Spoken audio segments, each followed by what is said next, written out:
Je commandais la zone 51. Oui, j'y ai travaillé. C'est la base militaire secrète la plus célèbre du monde. On a accepté les conditions. Taisez-vous. Vos vies et celles d'autres gens en dépendent. Pour la première fois, les hommes qui ont travaillé dans la zone 51 racontent leur histoire.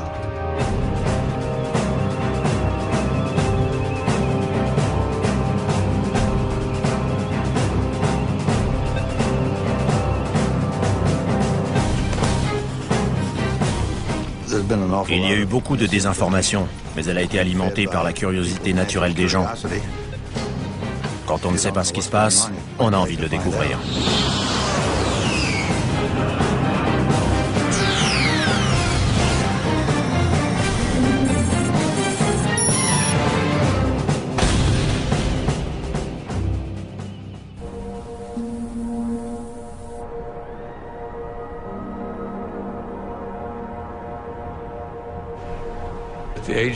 La CIA n'a jamais admis et n'admettra jamais que la zone 51 existe.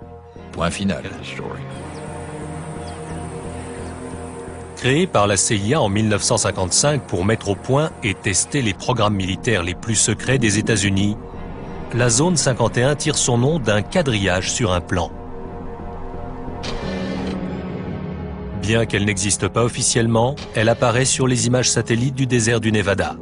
On y voit plusieurs pistes de décollage et plus de 25 hangars. L'accès à cette base ultra secrète a toujours été soigneusement contrôlé. Mais aujourd'hui, les premiers programmes élaborés dans la zone 51 sont déclassifiés et les souvenirs ont le droit d'être évoqués.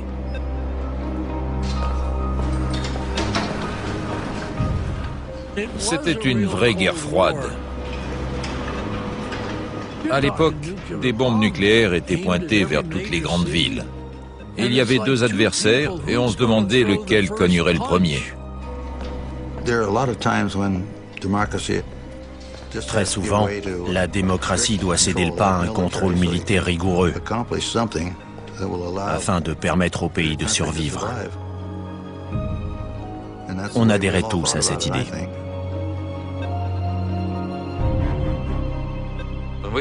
Dans les réunions, on avait le droit d'avoir ni papier ni crayon. Même les pilotes ne discutaient pas entre eux. Rien n'était écrit. On avait tout en tête. En intégrant le programme, on recevait un nom de code. Mon prénom, c'est Ken. Mon nom de famille commence par C, Collins. Et mon nom de code a été Colmar, C-O-L-M-A-R. Moi, je ne suis pas du genre curieux. Ça tombait bien en ce qui concernait la partie secrète. Quand je n'ai pas besoin de savoir, je ne pose pas de questions. On m'a expliqué que ça n'était pas la peine d'essayer de découvrir mon niveau d'habilitation, parce que je l'avais reçu des cercles les plus élevés de Washington. Ils avaient les moyens de savoir ce que je faisais, ce que je disais, où j'allais.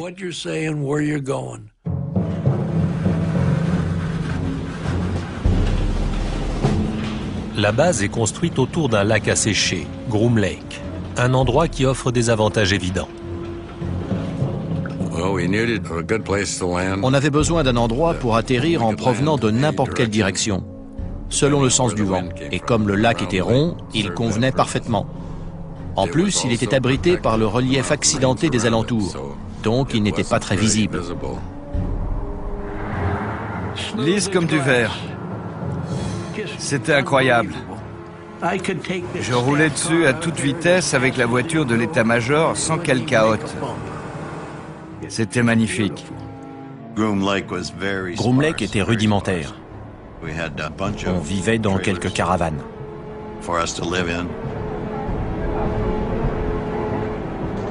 Il y avait un bâtiment polyvalent où on mangeait. Et il n'y avait ni télévision, ni radio. Il n'y avait pas de femmes. Il y en a eu une qui appartenait au service financier de la CIA et qui a passé une nuit sur la base. C'est la seule dont j'ai entendu parler. Paradise Ranch a été le premier nom donné à cet endroit. Les autorités pensaient que ça atténuerait son austérité, que ça convaincrait les gens que ça n'était pas aussi terrible que ça en avait l'air.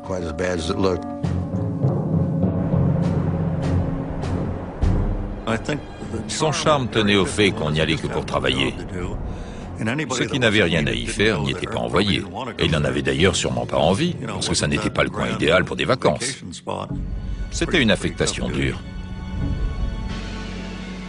La CIA a besoin d'hommes d'une trempe particulière. On faisait un filtrage pour avoir des soldats discrets. La sécurité a éliminé un grand nombre de gens qui étaient un peu frimeurs. J'allais recevoir ma première habilitation et je suis allé au cinéma pendant que ma femme allait faire des courses avec ma mère. En plein milieu du film, une femme est arrivée, jeune, à peu près mon âge. Elle m'a demandé si j'habitais à Las Vegas, depuis combien de temps j'y étais, ce que je faisais comme métier. Mais mes réponses ne lui ont pas plu, et au bout d'une demi-heure, elle est partie. Souvent, je me suis demandé depuis combien de temps elle me suivait, même si elle me suivait. Ou si c'était juste une fille de Las Vegas à la recherche d'un micheton. Je ne le saurais jamais.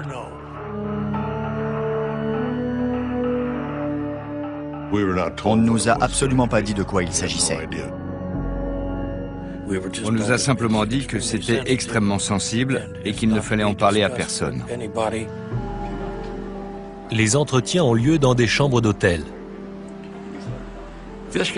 Un type qui avait réussi tous les tests s'est entendu dire « Il y a un programme noir dans l'Ouest et on aimerait que vous y travailliez, ça vous intéresse ?» Il a dit qu'il voulait en discuter avec sa femme et les gars ont répondu « Allez-y ». Quand le type est revenu à l'hôtel, ils avaient fait leurs valises et il ne les a jamais revus. Dire qu'il voulait demander à sa femme s'il pouvait travailler sur un programme noir, ça lui a été fatal. Il n'a pas eu droit à une deuxième invitation.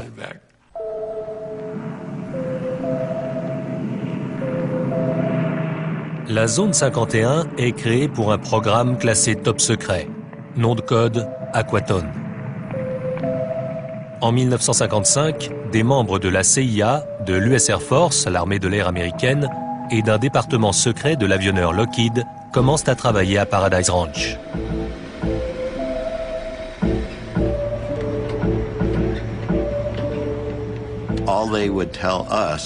On nous disait simplement qu'on se portait volontaire, sans savoir de quoi il retournait. Beaucoup de gars n'étaient pas partants, mais moi, si. On savait qu'on allait devoir utiliser des combinaisons stratosphériques, donc qu'on volerait en haute altitude.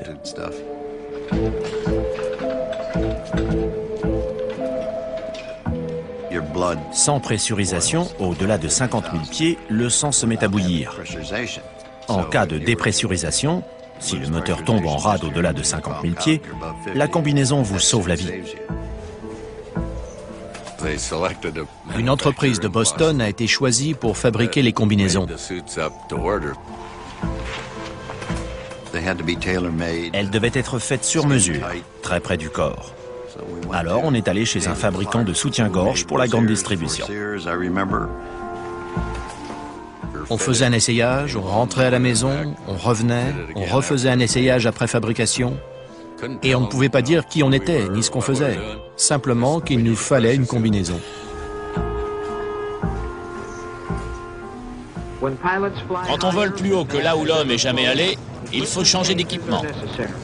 Dans ce film déclassifié récemment, Ray Goudet se prépare pour un vol au-dessus de la zone 51. Les combinaisons partiellement pressurisées MA2 modifiées sont taillées sur mesure pour chaque pilote. S'il maigrit ne serait-ce que d'1 kilo, la combinaison perd toute efficacité.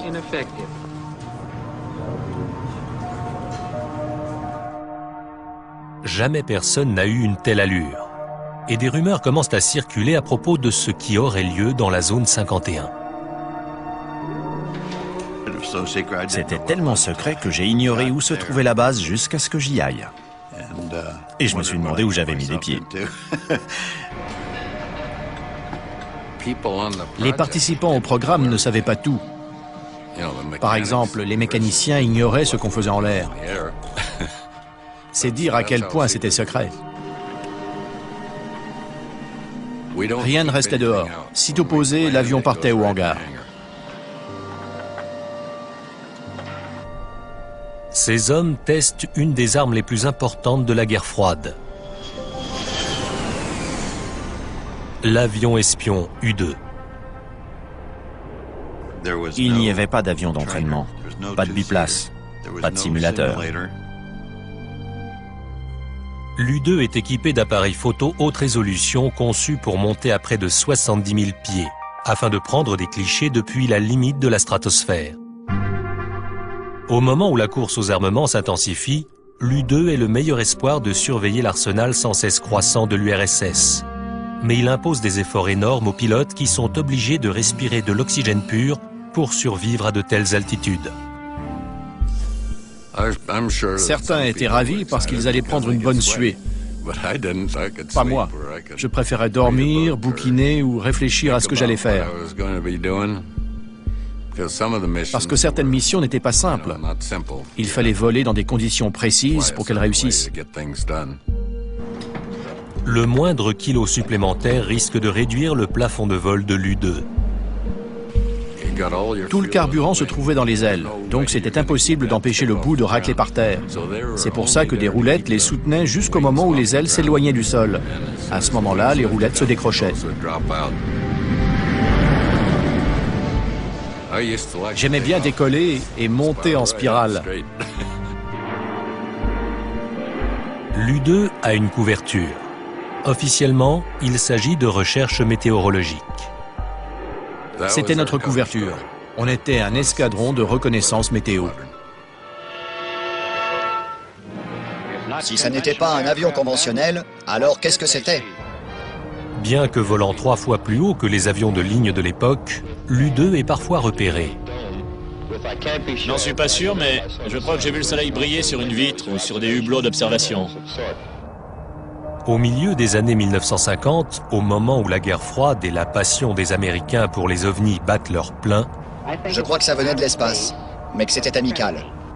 Les avions argentés sèment parfois la confusion. Ils étaient en aluminium pur et ils avaient l'allure d'une étoile brillante au firmament.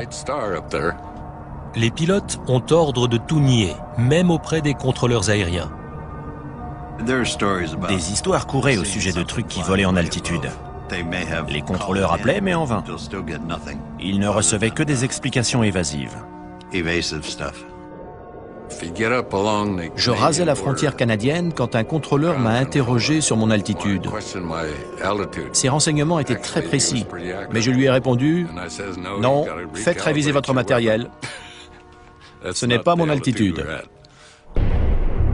En 1957, ces vols officieux sont à l'origine de la moitié des observations de soi-disant ovnis. Mais ça n'est rien comparé à ce qui s'annonce.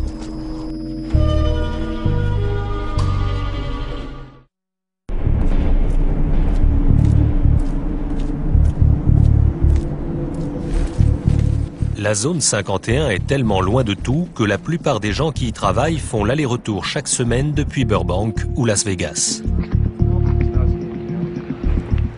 Normalement, ma famille dormait quand je me levais.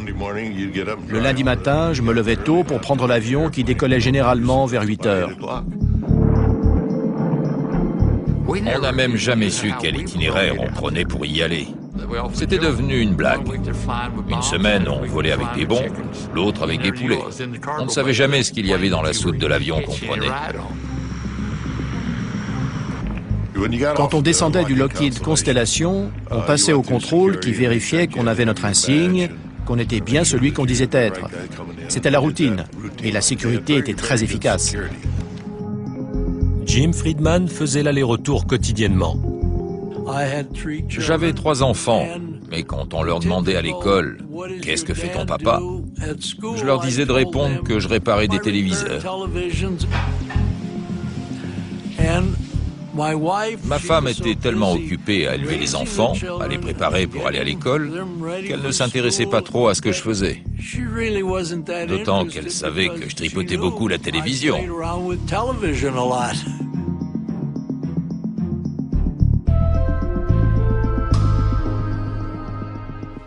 C'était bien, on a eu une belle vie. Même si parfois il ne rentrait pas à la maison pendant une semaine. Par contre, il téléphonait et je disais aux enfants que leur père faisait des heures supplémentaires. Ma fille surtout me demandait où était son papa et je répondais qu'il faisait des heures sup. Moi non plus, je ne savais pas ce qu'il faisait. C'était une routine quotidienne étrange. Quand je rentrais le soir et que ma femme me demandait comment s'était passée la journée, je répondais sans me mouiller. Pas mal, j'ai réparé quelques télés. Évidemment, je ne pouvais pas lui dire « Oh chérie, on vient de réduire la surface équivalent radar de l'avion le plus secret du monde à la taille d'un derrière de moucheron. » Bah voyons. Bon, qu'est-ce que tu as fait aujourd'hui? Rien. Impossible d'en parler. Faisons face sans paniquer à la réalité de notre époque, au fait que des bombes atomiques puissent tomber sur nos villes. Cette obsession du secret est alimentée par la paranoïa de la guerre froide et la peur omniprésente que l'Union soviétique détruise les États-Unis. Les deux camps se soupçonnaient mutuellement. Ils avaient peur d'être balayés par une première frappe nucléaire. On ne fait confiance à personne, pas même aux pilotes d'essai. En 1963, lors d'une mission d'entraînement, Ken Collins s'éjecte et laisse s'écraser son avion. Environ une semaine après, on m'a demandé si j'étais d'accord pour être hypnotisé, pour découvrir si j'avais oublié quelque chose. J'ai accepté, et c'est alors présenté ce que j'appellerais un psy de haut vol de Boston.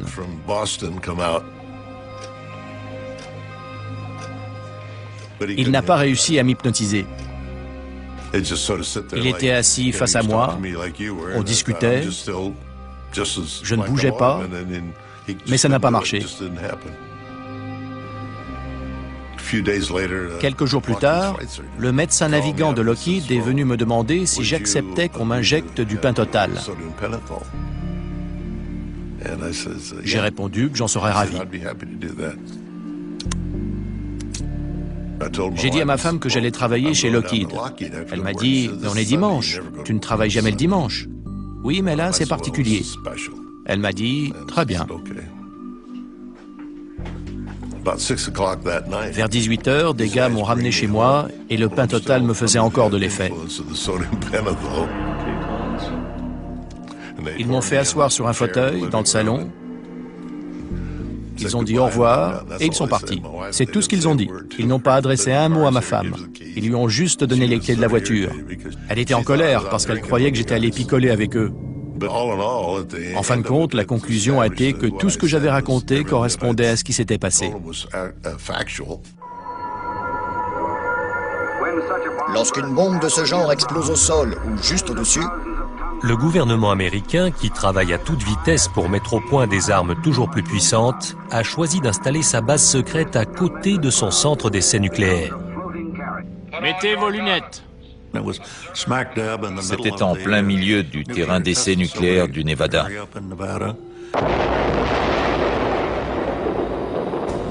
Personne n'avait envie d'y aller.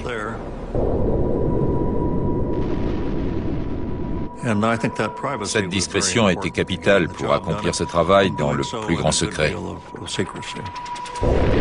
Mais comme plus de 450 explosions nucléaires ont lieu entre 1955 et 1968, l'endroit présente quelques défauts.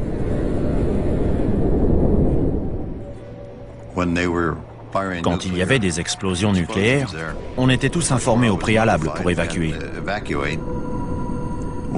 Une fois, ça a duré presque 2 semaines à cause de problèmes météo, de vent principalement. Il fallait qu'on porte des dosimètres pour être sûr qu'on était encore propre. Pour je ne sais plus quelle raison, j'étais sur la piste de décollage au moment d'une explosion qui a eu lieu à Yucca Flats. J'ai vu des vagues dans le sol s'approcher de moi. Ça montait, ça descendait, ça montait, ça descendait. C'était une explosion souterraine. C'était incroyable de voir ces grands cercles de terrain s'enfoncer.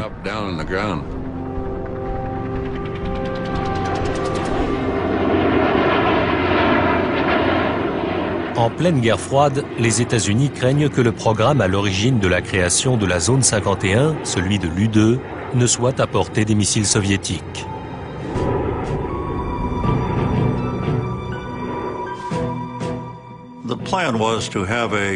L'objectif, c'était de mettre au point un avion habité pour succéder à l'U-2, qui devait être bien moins vulnérable et bien plus performant. Très peu de gens à la CIA étaient au courant.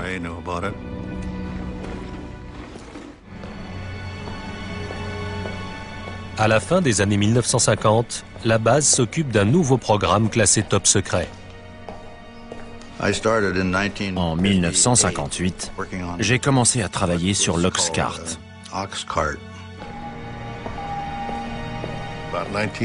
En 1960, on m'a informé que j'avais été sélectionné pour une espèce de programme aérospatial. Il s'agissait d'un avion qu'on a proposé à la CIA, qui devait voler à très haute altitude, environ 100 000 pieds. L'objectif initial, c'était de lui permettre d'aller aussi vite et aussi haut que possible et de le rendre le moins visible possible au radar. On allait tellement vite que si on était en Californie, qu'on volait nord-sud et qu'on faisait un virage à pleine vitesse à une certaine altitude, on n'arrivait pas à rester au-dessus de cet état. L'avion volait si vite qu'il nous déportait. En pleine guerre froide, les renseignements sont aussi importants que l'armement. Et l'Oxcart est conçu pour être l'espion par excellence. Premier avion furtif de l'histoire, il vole assez vite et assez haut pour prendre de vitesse les missiles. Des milliers de personnes planchent sur sa conception dans les installations de l'avionneur Lockheed à Burbank, en Californie.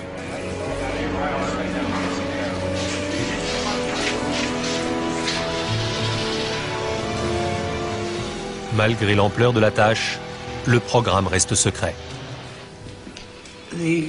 Pour l'Oxcart, il fallait une habilitation particulière. Et c'était la plus élevée qu'on pouvait obtenir.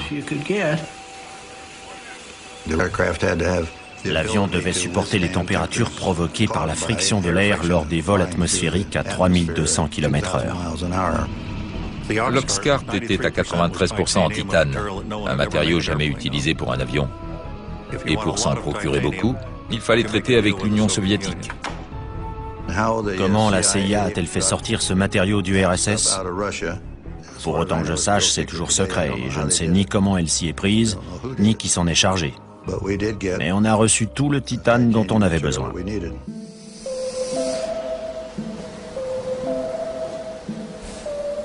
Une fois prêt, le prototype doit être acheminé de la chaîne d'assemblage californienne à la zone 51.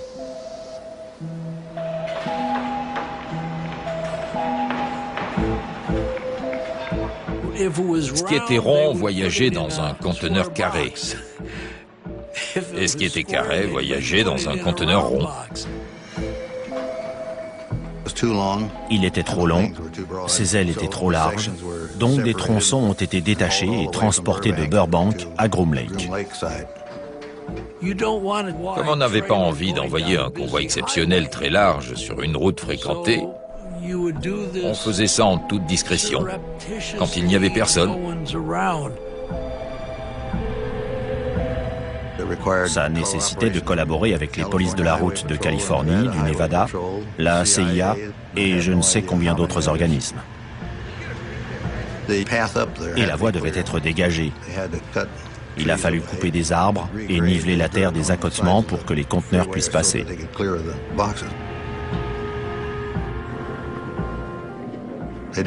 Tous ces gens n'avaient pas besoin de savoir ce qu'il y avait dedans, simplement qu'il fallait les protéger et que tout reste secret. Le convoyage jusqu'aux installations de Groom Lake a été une entreprise énorme.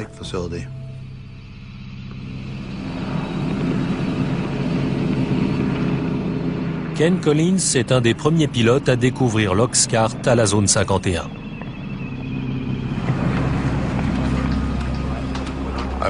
Je suis allé jusqu'à la base et l'officier opération m'a demandé si je voulais voir ce que j'allais piloter. J'ai dit bien sûr. On est allé jusqu'à un hangar. Il y avait très peu de lumière. Dans l'ombre, on voyait cet avion effilé, magnifique, étonnant, qui faisait penser à un vaisseau spatial. Dans la zone 51, près de 2000 ouvriers s'efforcent de mener à terme le programme noir. Il y a beaucoup de choses que les gens n'ont vraiment pas besoin de savoir. C'est pour ça que la zone 51 est devenue si mythique. Personne ne sait ce qui s'y passait.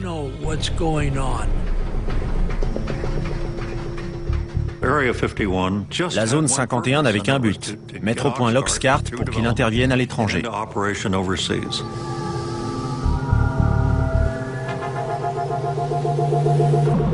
L'essentiel des renseignements concernant ce programme sont restés classifiés pendant des décennies. Et on connaît mieux son célèbre successeur, l'emblématique SR-71 Blackbird.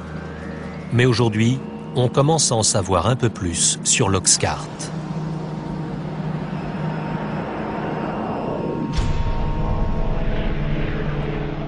Il a été le premier avion furtif de l'histoire, conçu pour être quasiment invisible aux yeux des radars ennemis.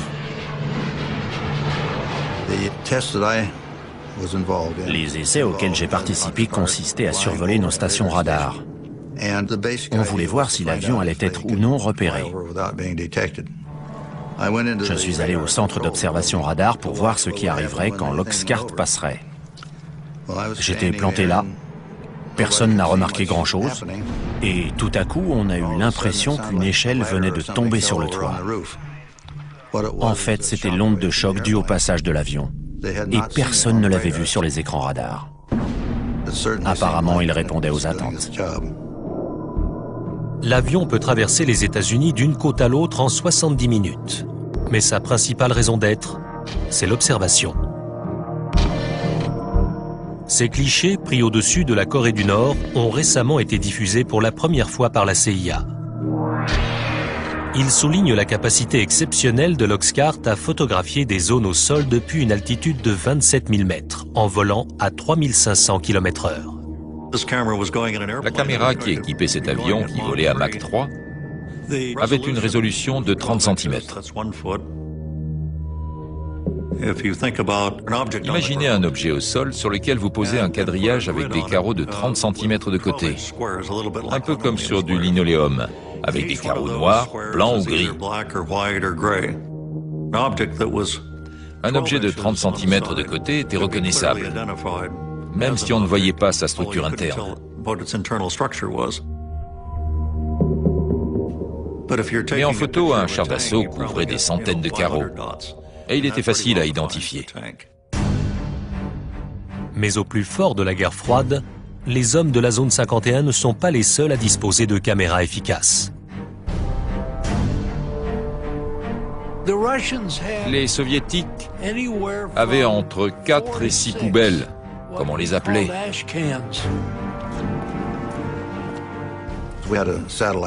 On avait un système de surveillance qui nous alertait des heures de passage de ces satellites. Au moment où ils approchaient de la zone 51, on arrêtait tout. Il y avait des cabanons d'urgence. Si un avion était à l'extérieur au moment où un satellite franchissait la ligne d'horizon, on filait se réfugier à l'intérieur. Mais il faut parfois laisser en place une maquette pour tester ses capacités furtives. Et les soviétiques espionnant depuis les airs, ça ne va pas sans poser de problème. Quand un avion était sur son pylône, il était très difficile à maquiller à l'attention des satellites. Et la sécurité a pensé qu'on ne devait pas les laisser l'observer. On n'avait pas d'autre solution que de descendre la maquette de son pylône, de la remiser dans le hangar et de la ressortir.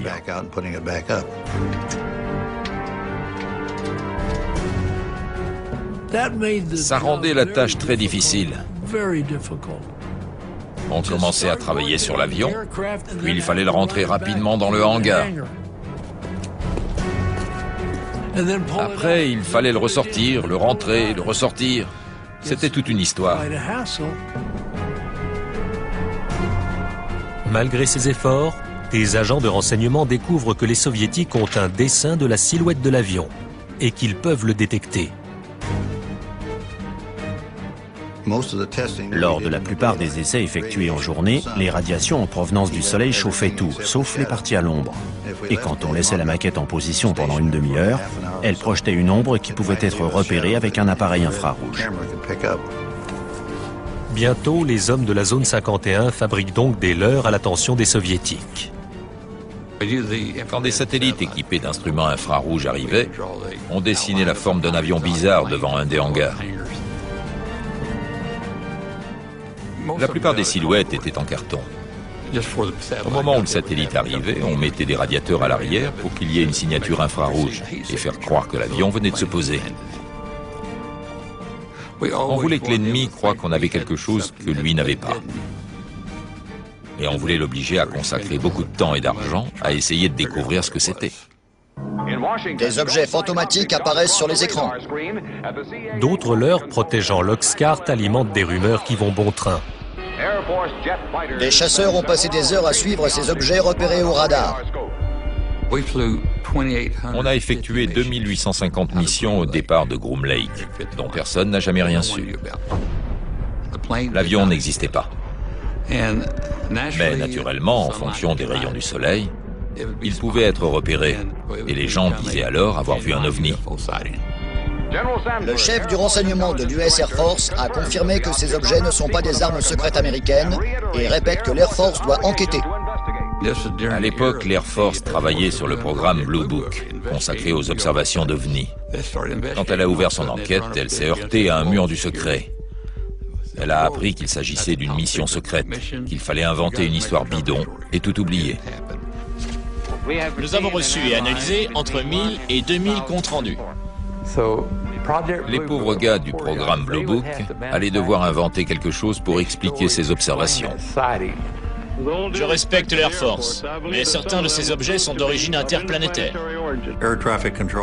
Les contrôleurs aériens de l'aviation civile américaine ont eu interdiction de signaler ces objets qui volaient si vite, pour ne pas effrayer le public.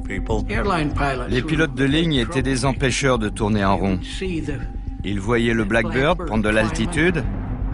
Ils montaient à 80 000 pieds, alors que les avions civils étaient à 45 000. Et les pilotes appelaient à la radio et se mettaient à hurler.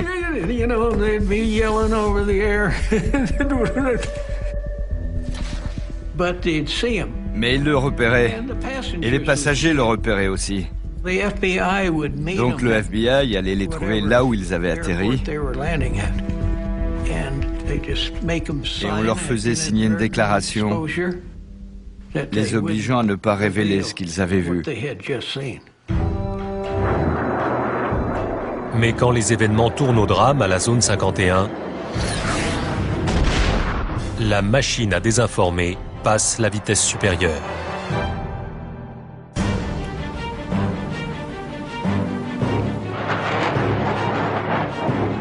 Ce n'est que des dizaines d'années plus tard qu'une mésaventure est finalement révélée. On faisait un essai moteur à basse altitude et à vitesse subsonique, parce qu'on avait du mal à accélérer jusqu'à Mach 3. J'ai pris la direction du nord depuis la zone 51, je suis monté à 25 000 pieds, je suis reparti vers le sud, j'ai rencontré un peu de mauvais temps, et quelque chose n'allait pas. Je perdais de la vitesse, mais l'avion ne le signalait pas. Très vite, le nez s'est levé, l'avion est monté, il s'est retourné et il a commencé à partir en vrille. C'était fichu. Je me suis éjecté et je suis parti vers le bas, puisque je volais à l'envers. Ken a pris la bonne décision. Mais sur le moment, ça me faisait vraiment mal de m'éjecter d'un aussi bon avion.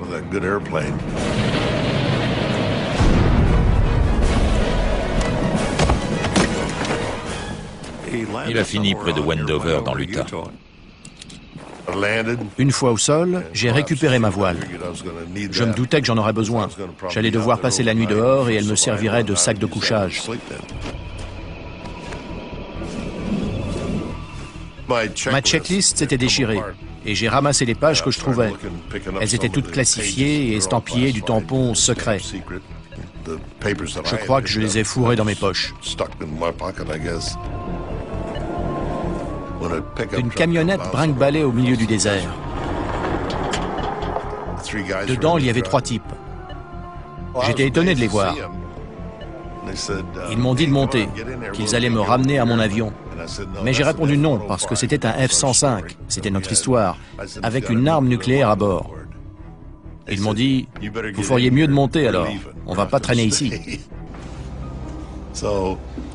J'ai grimpé à l'avant et on s'est entassé à 4.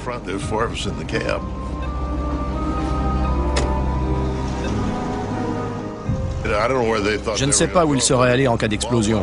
Vu la distance, ça n'aurait rien changé.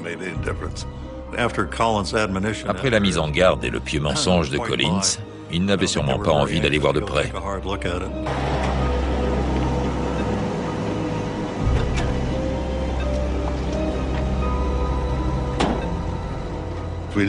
On avait un numéro de téléphone d'urgence.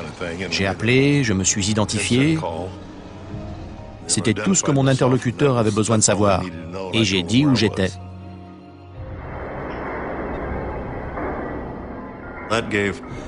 La CIA a eu 2 jours pour récupérer les morceaux de l'épave et tout nettoyer. Sinon, ça aurait viré à la kermesse.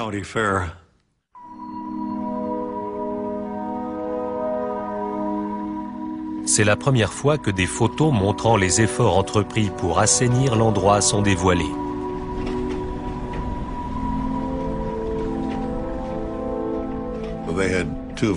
Deux types de la sécurité sont allés sur place. Ils ont sillonné tout le coin à cheval pour vérifier que rien de classifié n'avait été oublié. Entre la version officielle et l'isolement du lieu de l'accident, le nettoyage permet de garder secret l'emplacement du crash. Ça a été décrit comme un accident de F-105. Des avions s'écrasent tout le temps à proximité des bases aériennes. Et l'histoire a été oubliée. Une 50aine d'années plus tard, l'historien Peter Merlin a découvert le lieu de l'accident que le gouvernement a essayé de faire oublier. On arrive au champ de débris. Dans le cadre du nettoyage des lieux, les gros morceaux ont été découpés au chalumeau et rapatriés à la zone 51 par avion cargo. L'historien a fouillé le désert en s'appuyant sur des documents déclassifiés. Voici une note de service secrète de la CIA. Toutes les traces de 123 ont été transportées depuis le lieu de l'accident. Mais il reste toujours quelque chose sur le lieu d'un accident. Cette pièce faisait partie de l'aile. A, c'est pour A12, W pour L et 667, c'est le numéro de dessin. Celle-ci vient du poste de pilotage et elle porte le cachet d'inspection. Voilà le cratère laissé par l'impact. Il y a du titane partout. En voilà un gros morceau. Il est épais. Ici, l'arrière du fuselage a percuté le sol. Et de chaque côté, on voit les trous creusés par les moteurs. Il y en a un ici. Je suis au milieu. On observerait la même chose aujourd'hui si un des avions secrets de la zone 51 s'écrasait. Les mêmes mesures de sécurité seraient certainement prises et on nous servirait une histoire bidon.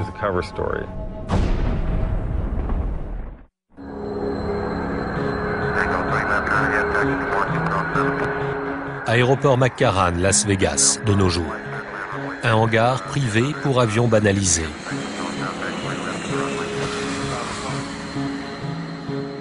Chaque jour de la semaine, des passagers empruntent la voie des airs pour aller à Groom Lake, comme au temps de l'U-2 et de l'Oxcart.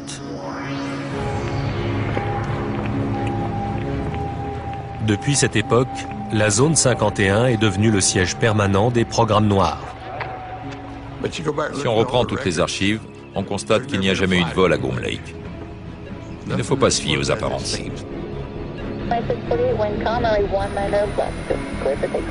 Et le mystère continue. Les fonds secrets alloués chaque année aux forces armées dépassent les 41 milliards d'euros. De toute l'histoire des États-Unis, ils n'ont jamais été aussi élevés. Même ceux qui jadis ont tant sacrifié pour la zone 51 ignorent tout de ce qui s'y trame aujourd'hui. J'aimerais bien savoir ce qu'on y fait, mais je l'ignore. J'ai même entendu dire que la zone 51 était un leurre pour cacher des endroits encore plus secrets. Je ne sais pas, je ne peux pas le confirmer.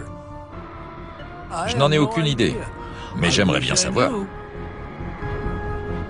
Et le goût du secret continue d'alimenter les rumeurs.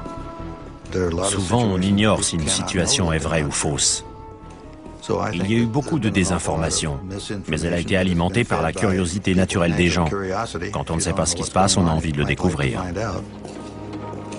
Et les spéculations les plus folles contiennent souvent une once de vérité. On raconte qu'il y a des salles souterraines et des tunnels qui vont jusqu'à Las Vegas. En fait, il n'y a rien de tout ça. Au centre d'essai nucléaire, on s'est effectivement réfugié sous terre, parce qu'en surface, c'était radioactif. Mais pas dans la base. L'autre mythe remonte à ces dernières années. On aurait maîtrisé cette vitesse et cette technologie en faisant de l'ingénierie inverse, avec un vaisseau spatial extraterrestre. C'est une histoire vraie. On a bien fait de l'ingénierie inverse là-bas. Avec un MiG-21 soviétique. On l'a récupéré en 1968. On l'a démonté pour voir comment il avait été fabriqué. On l'a remonté et on l'a fait voler.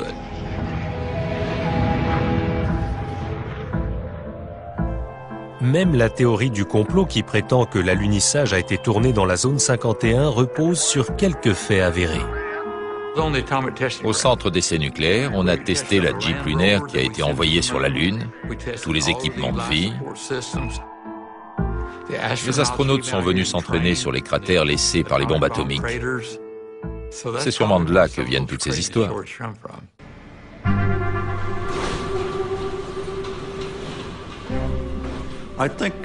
Les gens qui se sont investis dans les programmes Oxcart ou U-2 ont accepté le fait qu'ils ne seraient peut-être jamais rendus publics. Pour eux, c'était une espèce de secret de famille, et ils étaient prêts à l'emporter dans leur tombe. Ça a été un grand honneur pour moi d'accomplir ce travail, parce que ça veut dire qu'on m'a vraiment fait confiance, alors que je n'étais qu'un gamin de la campagne. On a fait confiance à des gens comme moi qui ont travaillé là-bas.